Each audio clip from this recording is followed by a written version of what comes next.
Bukod sa aksidente, mayroon pang ibang mga panganib na maaaring mailagay sa peligro ang kaligtasan ng mga sakay ng sasakyan. Nandiyan din ang mga taong may masasamang loob na pwedeng magdulot ng karahasan. Kaya para sa mga taong may pera, ang isang mamahaling sasakyan ay hindi sapat upang sila ay maproteksyonan mula sa mga bala at pampasabog. Kaya sa bidyong ito, ating alamin ang mga sikat na taong may bulletproof o armored car sa Pilipinas. Number 1. Armored Chevrolet Suburban. Ito ay pagmamay-ari ng 62 years old na TV personality na ngayon ay nahalal bilang pagkasenador na si Raffy Tulfo. Ang kanyang sasakyan na ito ay isang full-size SUV na mayroong 8 standard seats. Napaka-elegante naman ang disenyo nito at napaka-komportabling sakyan.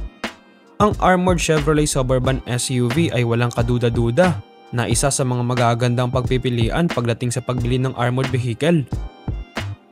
Meron itong malaki at komportableng interior design kasama ang napakagandang performance ito kahit mapa-off-road action at towing capabilities.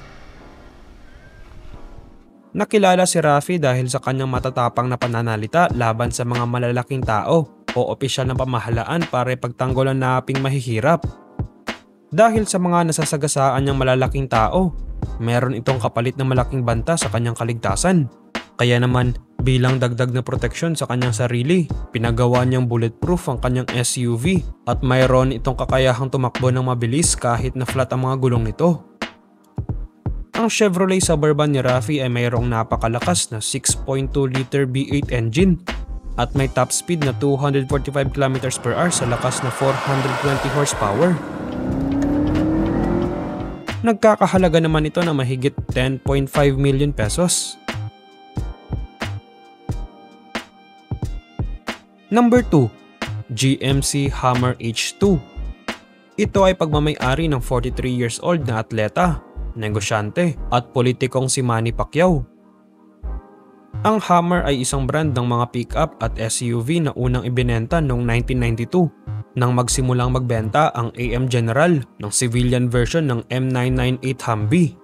Bagamat hindi na ipinagpatuloy noong 2010, bumalik ang Hummer bilang sub-brand ng GMC noong 2020. Ang sasakyan ni Manny Pacquiao na ito ay isang large SUV na merong 5 seats at malaking cargo space sa likod. Si Manny Pacquiao o mas kilala bilang ating pambansang kamao ay umangat mula sa pagiging mahirap, naging isang matagumpay na boksingero hanggang sa naging isang mataas na opisyal ng pamahalaan. Kaya kasabay rin nito ay ang pagkakaroon ng mga masasamang tao na itinuturing siyang kalaban. At para maprotektahan ang kanyang sarili at lalo na ng kanyang pamilya, pinagawa niya ang kanyang GMC Hummer H2 na bulletproof na may kakayahang depensahan ng mga sakay nito kahit na sa mga matataas na kalibre ng mga bala at mababang uri ng pampasabog. Ang GMC Hummer H2 ni Manny ay mayroong napakalakas na 6.2-liter V8 engine at may top speed na 190 km/h sa lakas na 393 horsepower. Nagkakahalaga naman ito ng mahigit 8 million pesos. Number 3. Incas Sentry Civilian. Ito ay pagmamay-ari ng 40 years old na aktor, direktor at producer na si Coco Martin. Ang kanyang armored car na gawa sa Canada ay may proteksyon laban sa mga malalakas na bala at sa mga pampasabog. Ang astig na itsura ng sasakyang ito ay bagay na bagay para sa personalidad ng bida ng FPJs ang probinsyano. Ang Incas ay isang Canadian-based company na dalubhasa sa pagdisenyo at paggawa ng mga iba't ibang armored vehicles. Ang exterior design nito ay may parehong mga spoiler sa harap at likuran, isang modified rear bumper, at may illuminated steps para sa dagdag na sporty looks ng sasakyan. Meron din itong night vision system, run flat tires, at 360 surveillance camera. Ang loob naman nito ay puno ng mga luxury features at mayroon pang entertainment system. Ang Incas Sentry Civilian ni Coco Martin ay mayroong napakalakas na 6.7-liter V8 engine at may top speed na 220 km/h sa lakas na 330 horsepower. Nagkakahalaga naman ito ng mahigit 22 million pesos.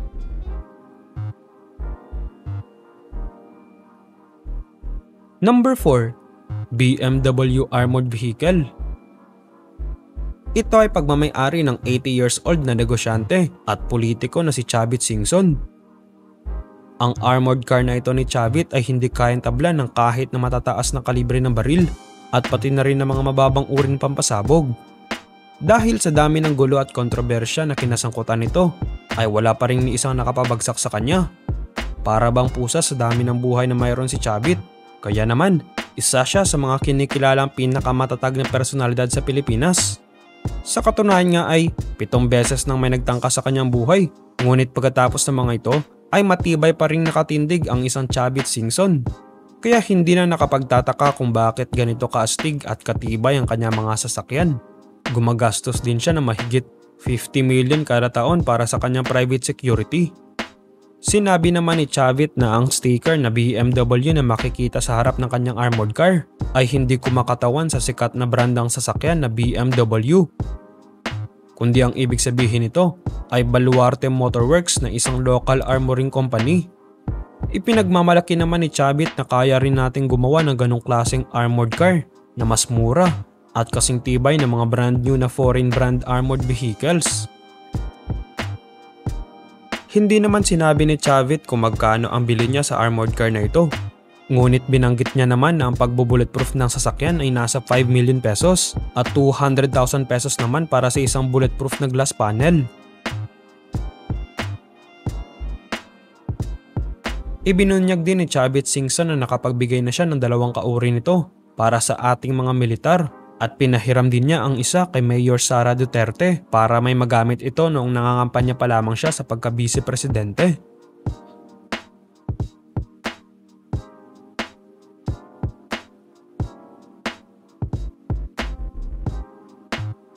Hindi basta-basta ang pagkakaroon ng isang bulletproof na sasakyan. Kailangan ng malaking halaga upang mapagawang bulletproof ang mga ito. Kaya naman malalaking tao lang din ang may kakayahang magbayad para sa mga ganito. Ano naman ang masasabi mo patungkol sa mga armored car na nabanggit sa video? Mag-comment lamang sa ibaba ng ating video.